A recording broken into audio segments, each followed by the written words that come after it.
I move that the question be now put. Call Jacinda Ardern. Thank you, Mr Chair. I'm pleased to be able to take another call because I did want to get into some substantive remarks in SOP, in particular around the payment card, which is set out in Part 1 of this bill.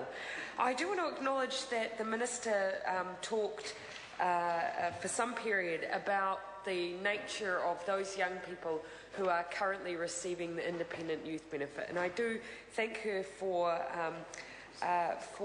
portraying what is, I think, the reality of the situation for a lot of our young people who are on the independent youth benefit, who do have very little support, be it from caregivers or parents, and find themselves often in heartbreaking situations that lead to them requiring that level of support at such a young age.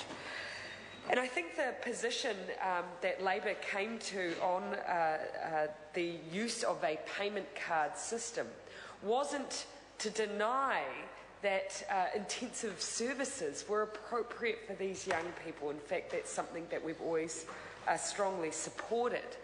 Our issue was with the fact, as Rajan Prasad has pointed out, that the payment card made a presumption about all young people, transferring all of them onto a payment card system rather than using the payment card system as a backstop measure. And so we have an SOP, Mr Chair, that's on the table currently, which suggests reversing the onus that if a young person demonstrates that they are struggling financially or they've moved into debt, for instance, that a youth service could have the discretion to move the young person onto a youth payment card system if that were appropriate, rather than putting everyone on it and then saying, well, if you earn your right, you can come off, which actually was only a position that was reached after the Select Committee debated this provision. In fact, it was previously that everyone stayed on for the length of their couple of years until they hit 18 and could move off. So what we're putting to the House is the proposition that, yes, if there is evidence that that additional support was required, then use the youth payment card system, but let's not make a presumption about all young people. Second provision that I want to speak to briefly, Mr Chair.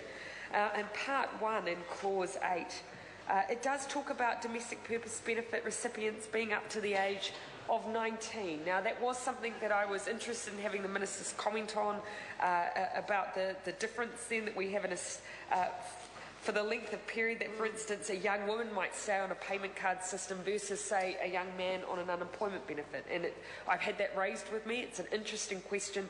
I would be interested in hearing her thoughts on why we have those two distinct systems based on the age there. I want to come back to, though, a part that hasn't been talked to and currently within the bill. If we flick through to Section Clause 125A, this talks about the Chief Executive having the ability to contract with service providers for what's listed as A, services of the kind referred to in Section 123EA, or services in relation to Part 5. Now, if we flick through to what Part 5 refers to, it talks about financial support for young people.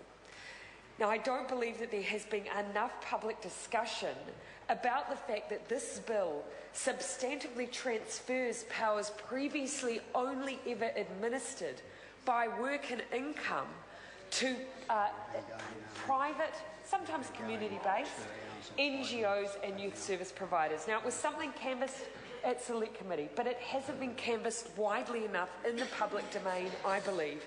Catherine Delahunty has spoken to it. I believe Jan Logie may have as well.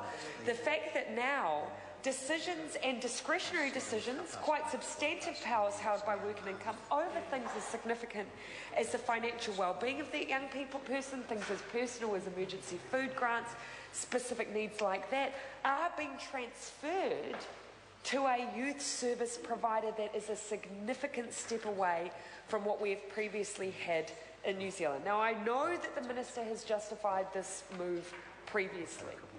My concern is that this is one massive pilot project for the wider privatisation of the welfare state. Now, The member on the other side of the House, Pesata Samalotonga, shakes his head.